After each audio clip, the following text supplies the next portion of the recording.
नमस्ते, आप सबका स्वागत है योगा माई लाइफ पर। आज का जो मेरा वीडियो है उसका शीर्षक बड़ा ही अजीब है, अजीब कह सकते हैं और लेकिन बहुत ज़्यादा चलन में भी है।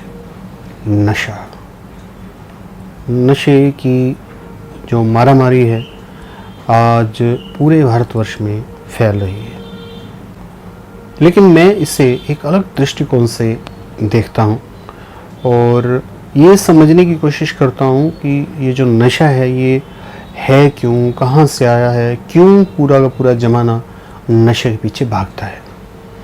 पूरी की पूरी कायनात, वर्ल्ड का कोई ऐसा देश नहीं है जहाँ नशे के लिए जगह ना हो, और ऐसा कोई शहर नहीं है जहाँ पे नशे की दुकानें ना हो सकता है इक्का दुक्का शहर हो, लेकिन मोस्ट ऑफ द वर्ल्ड नशा उसके लिए इम्पोर्टेंट है। नशा, हर व्यक्ति नशे में है। कोई किसी चीज़ के नशे में है, कोई किसी चीज़ के नशे में है, समझ नहीं आती। लेकिन नशा जैसे विस्की, जैसे तंबाकू, जैसे गांजा, जैसे चरस, क्यों लोग इसके पीछे भागते हैं? क्या होता है इस ऐसा नशा करने से, और ये नशा कहाँ पे लेके जाता है? क्योंकि यही नशा जो आपके माइंड को डाइल्यूट करता है, वही का वही नशा स्पिरिचुअलिज्म में भी पैदा होता है, मेडिटेशन में भी पैदा होता है। इसलिए इस जो योगा माई लाइफ पर ये टॉपिक को लिया गया। अदरवाइज़ हमारा कोई लेना देना नहीं है नशे से। मैं ये बताना चाहता हूँ कि क्यों पूरा का पूरा संसार, हमारी मानव जाति सदा से ही नशे के पीछे रही है।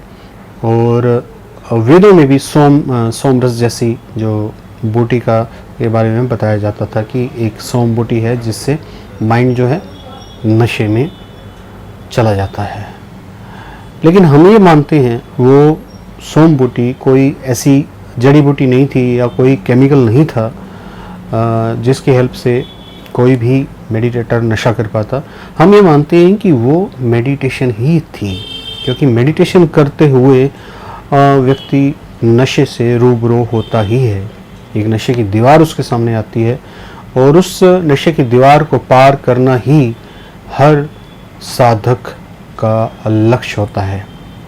माइंड जब डाइल्यूट होता है तो नशे में चला जाता है, और इस नशे का किस तरीके से भौतिक नशे से संबंध है उसके बारे में भी हम किसी न किसी वीडियो में चर्चा करेंगे। क्योंकि भौतिक नशे से भी हम वही काम करवाना चाहते हैं जो आध्यात्मिक नशा हमें देता है। आध्यात्मिक नशा वास्तव में एक नशा होता है, ऐसा नहीं है कि वो एक मैं कल्पना बता रहा हूँ। आपने लाहिरी महाशय जी का नाम सुना होगा। लाहिरी महाशय स्वामी योगानंद जी के गुरु थे। स्वामी योगानंद जी के गुरु युक्तेश्वर जी, और युक्तेश्वर जी के गुरु लाहिरी महाशय। लाहिरी महाशय जब सुबह सुबह घर से निकलते थे तो वो लोग उन्हें ऐसे कहते थे कि ए बाबू, वो बंगाली थे, कि ए बाबू सुबह सुबह किस तरीके से नशे में हो। वो हरदम उनकी आंखें ऊपर रहती थी नशे में, और नशे के उस रीलम के अंदर वो झूलते थे।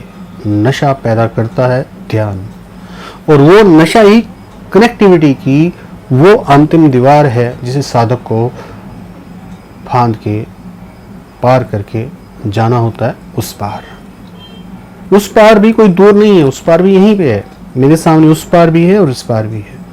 क्योंकि मैं अपने आप को ह्यूमन मान रहा हूँ, क्योंकि अपने आप को एक इंस्ट्रूमेंट मान रहा हूँ, तो मुझे जो ये पार है इसके पीछे की जो सच्चाई है वो उस पार लग रही है, जबकि वो वास्तव में वो सच्चाई भी यहीं पे है। उस सच्चाई को पार करने के लिए हमें नशा हमारा माइंड प्रोड्यूस करता है। कब प्रोड्यूस करता है? जब विड्रॉवल ऑफ सेंसेस होती है, जब प्रत्याहार होता है। पतंजलि योग सूत्र के हिसाब से है, अलग अलग धर्मों में इसका अलग अलग नाम हो सकता है। जब भी विड्रॉवल ऑफ सेंसेस होगा तो नशे से सामना होगा। विड्रॉवल ऑफ सेंसेस के बाद धारणा आएगी, धारणा जितनी लंबी जाएगी एक नशा छोड़ के जाएगी, लगेगा कि ध्यान हुआ ही नहीं। इसमें एक सबसे बड़ी सावधानी नींद में जाने की होती है, क्योंकि नशा आते ही व्यक्ति नींद में चला जाता है। नींद में चले गए तो बात नहीं बनेगी और उस नशे में आप जागृत रह गए तो मज़ा कई गुना हो जाता है और यात्रा का पड़ाव दिखाई देने लगता है। वैसे भी आप सोचिए, अगर आदमी आम नशा करता है तो उसका एंजॉय कब तक करता है? जब तक वो जागृत अवस्था में रहता है। नशा करने के बाद सो गए तो उसका एंजॉय होता ही नहीं है। नशा करने का एंजॉय भी तभी होता है जब आप जागते रहो।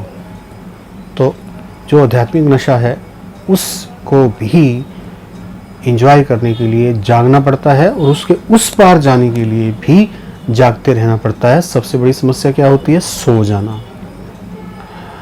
तो नशा देता है विड्रॉवल ऑफ सेंसेस। इस नशे के बारे में हम बहुत सारी बातें करेंगे, इस पे पूरी एक सीरीज भी चलाएंगे और इससे जुड़ी हर बात आपको बताएंगे, अवगत करवाएंगे, ताकि आप इस नशे का, मैं उस नशे की बात नहीं कर रहा जो शराब है, जो गांजा है, जो चरस है, जो सिगरेट है, जो तंबाकू है, उसकी बात नहीं कर रहा।